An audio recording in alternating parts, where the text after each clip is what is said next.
Hello बच्चों, अस्सलाम वालेकुम। मैं हूँ आपकी दोस्त और मैं लेकर आई हूँ आपके लिए द बेड टाइम स्टोरी। तो हम अपनी स्टोरी शुरू करते हैं।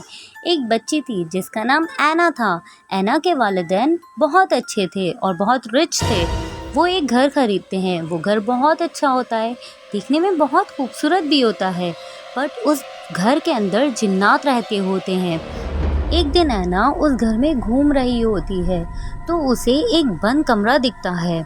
वो उस कमरे को खोलने की बहुत कोशिश करती है पर वो खुलता ही नहीं है।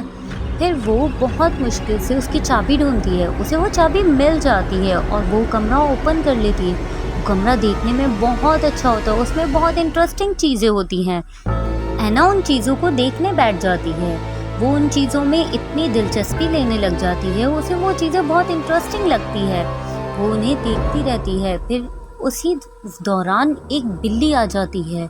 वो उस बिल्ली को देख के डर जाती है। बिल्ली बहुत खौफनाक होती है और ऐना को उसकी आंखों में आंखें डाल के देख रही होती है। और ऐना को ऐसा लगता है जैसे वो बिल्ली उसको ये बात कह रही हो कि तुम यहाँ क्या कर रही हो, जाओ यहाँ से, ये मेरा रूम है। ऐना ये देख के बहुत डर जाती है और फ़ौरन उस रूम से बाहर भाग जाती है। जब ऐना वहाँ से भाग के अपने कमरे में आती है तो वो थोड़ी डरी हुई होती है। उस दिन वो सो जाती है। वो नॉर्मल समझ के वो सो जाती है।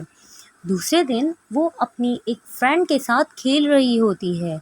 वहाँ खेलते खेलते उसकी फ्रेंड को और उसे दरख्त के ऊपर एक चुड़ैल दिखती है। वो चुड़ैल ऐना को बुलाती है, आओ मेरे पास, मुझे देखो। ऐना, ऐना, ऐना ये सुन के डर जाती है। वो वहाँ से भागती है और चीखती है, मामा, मामा। इतनी देर में उसकी मामा भी आ जाती हैं।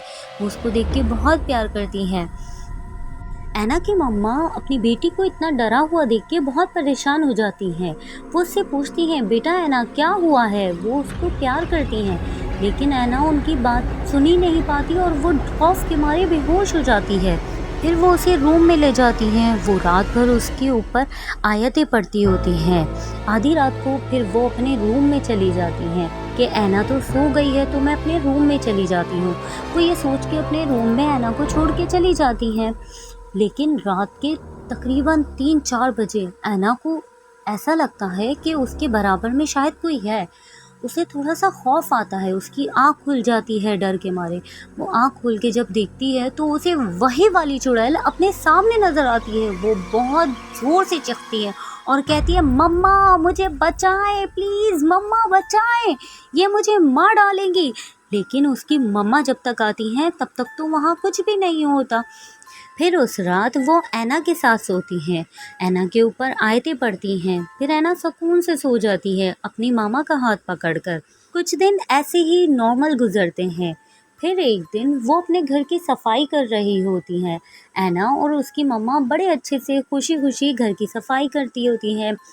अचानक से दरवाजे पे ऐना को अपनी फ्रेंड दिखती है। ऐना अपनी फ्रेंड को देख के उसकी तरफ भागती है। वो कहती है, आओ मेरे साथ, और वो भागने लग जाती है। ऐना उसके पीछे पीछे भागती है और उसको मना करती है कि आगे मत जाओ, सुनो मेरी बात सुनो, पर वो बहुत आगे चली जाती है। आगे एक कुआं होता है। ऐना की फ्रेंड कुएं पे चढ़ जाती है और ऐना के देखते देखते वो कुएं के अंदर छलांग लगा लेती है। ऐना उसको पकड़ने की कोशिश करती है पर वो उसके हाथ नहीं आती। फिर ऐना भी कुएं की तरफ खड़ी होती है और वो जैसे ही छलांग लगाने लगती है उसकी मामा पीछे से उसे बुला लेती हैं। जब उसकी मामा की वो आवाज़ सुनती है और पीछे पलट के देखती है तो उसकी मामा के साथ उसकी वही फ्रेंड होती है। ऐना उस दिन बहुत डर जाती है और वो खौफ के मारे बेहोश हो जाती है। उसे ये आज तक नहीं समझ आया कि उस वक्त उसके साथ उसकी फ्रेंड थी या कोई और था। और उस दिन के बाद उनके वालिदैन ने वो घर छोड़ दिया और वो लोग किसी और नए घर में शिफ्ट हो गए।